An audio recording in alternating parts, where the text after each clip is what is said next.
What up, everybody? This is your boy Tech G back with another video to help you successfully pass the CompTIA Network Plus N10-007 certification. So let's get into it. In this video, you're going to learn about IP addressing concepts such as private versus public IP addressing, reserve IP addresses, loopback IP addresses, default gateways, virtual IP addresses, DHCP and DHCP version 6, static IP addresses, APIPA, and IP reservations. All right, let's talk about a public IP address. So a public IP address, or an external IP address, this is assigned to every device that connects to the internet, and each IP address is unique. This addressing scheme makes it possible for the devices to find each other online and exchange information, and the user has no control over the public IP address that is assigned to the device. The public IP address is assigned to the device by the ISP as soon as the device is connected to the internet. Also, a public IP address can be static, dynamic, or even shared. Let's talk about private IP addresses. So in IP networking, a private network is a computer network that uses private IP address space. These addresses are commonly used for local area networks in residential, office, and enterprise environments to allow for devices to communicate with each other on the same network. Private IP addresses are not allocated to any specific organization, and anyone may use these addresses without approval from regional or local internet registries. An IP address is considered private if the IP number falls within one of the IP address ranges reserved for private networks, such as a local area network. The IANA, or the Internet Assigned Numbers Authority, they have reserved the following 3 blocks of IP address space for private networks or local networks. In order to communicate with the outside world, these IP addresses must be translated to a public address using NAT, or Network Address Translation. And so you have 10.0.0.0 through 10.255.255.255. That will make up a grand total of 16,777,216 IP addresses. You got 172.16.0.0 through 172.31.255.255. You'll get 1,048,576 addresses within that space. And then you got 192.168.0.0 through 192.168.255.255. You'll get 65,536 addresses within that space. Let's talk about reserve IP addresses. So in the Internet Addressing Architecture, the Internet Engineering Task Force and the IANA, they have reserved various IP addresses for special purposes, and the types of reserved IP addresses are as follows. You've got private IPs, which we just talked about. You have loopback addresses, and then you have addresses in the range from 0.0.0.0 through 0.255.255.255. And these IP addresses do not do anything,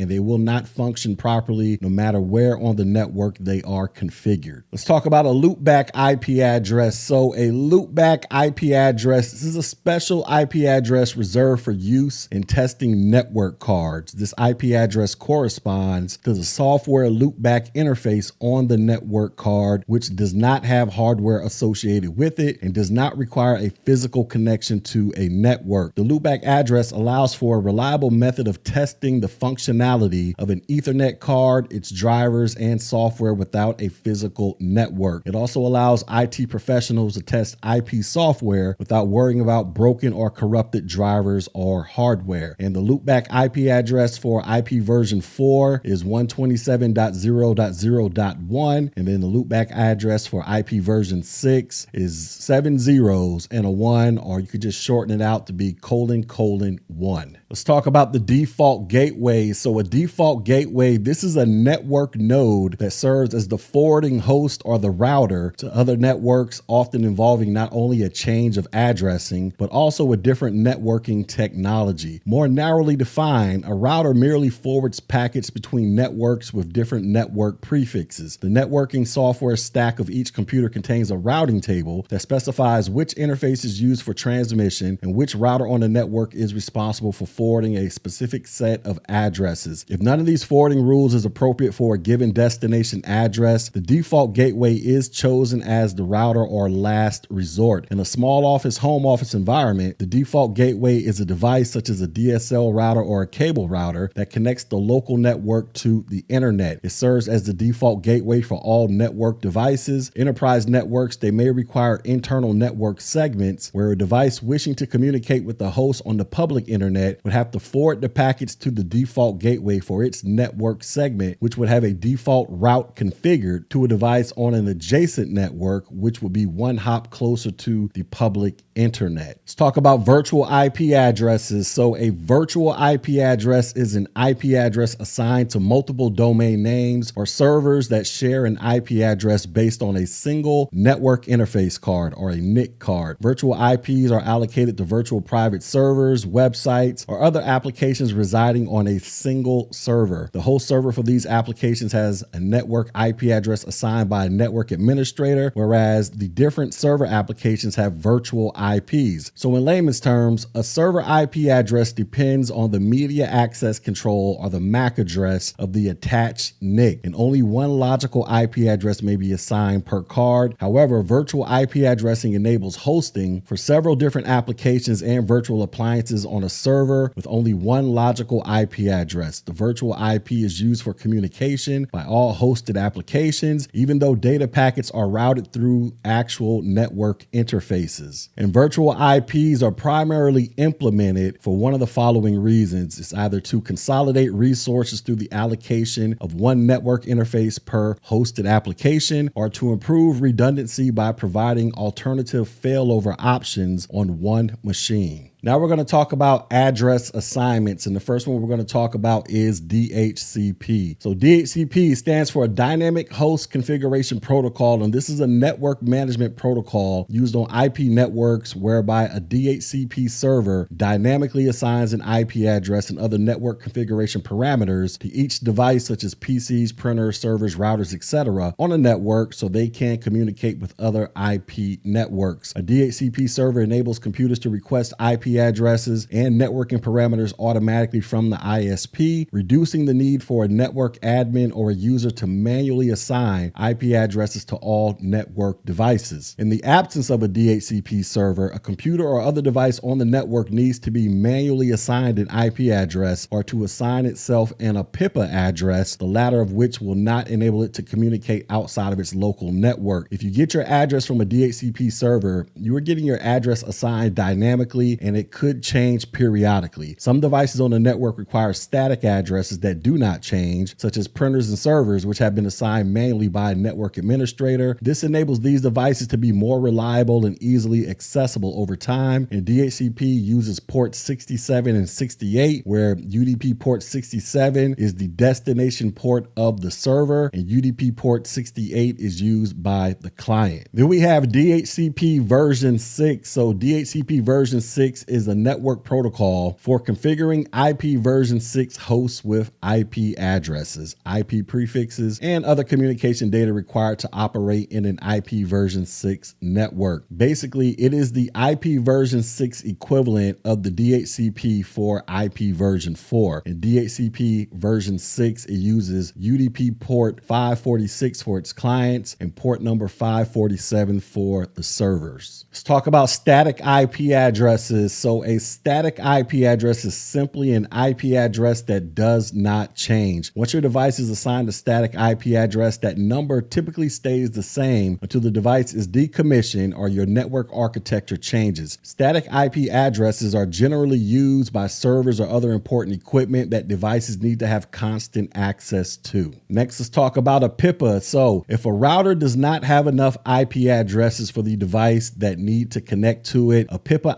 IP addresses will be assigned, and they range from 169.254.0.0 through 169.254.255.255, and they will be assigned to devices arriving after the pool of addresses are used up. APIPA, it stands for Automatic Private IP Addressing, and this is a feature in Windows-based operating systems that enables computers to automatically self-configure an IP address and subnet mask when their DHCP server is not reachable. example, the APIPA service checks regularly for the presence of the DHCP server every 3 minutes, and if it detects a DHCP server on the network, the DHCP server will replace the APIPA networking address with dynamically assigned addresses. IP reservation, so DHCP IP reservation, this allows for the same IP address to be assigned to a specific device whenever that device connects to the network. So think of it as a reserved parking spot at an apartment complex. Most devices use DHCP, which assigns dynamic IP addresses as a default, but sometimes you may want or need devices to always have the same IP address. So for example, a wireless printer is a device that should have the same IP address at all times. When you print something, your computer and printer locate each other using IP addresses. If your printer's IP address keeps changing, your computer may not always be able to find the printer. Giving your printer a static IP address will ensure that your computer always knows the address of your printer, as it won't change if it's rebooted or if a DHCP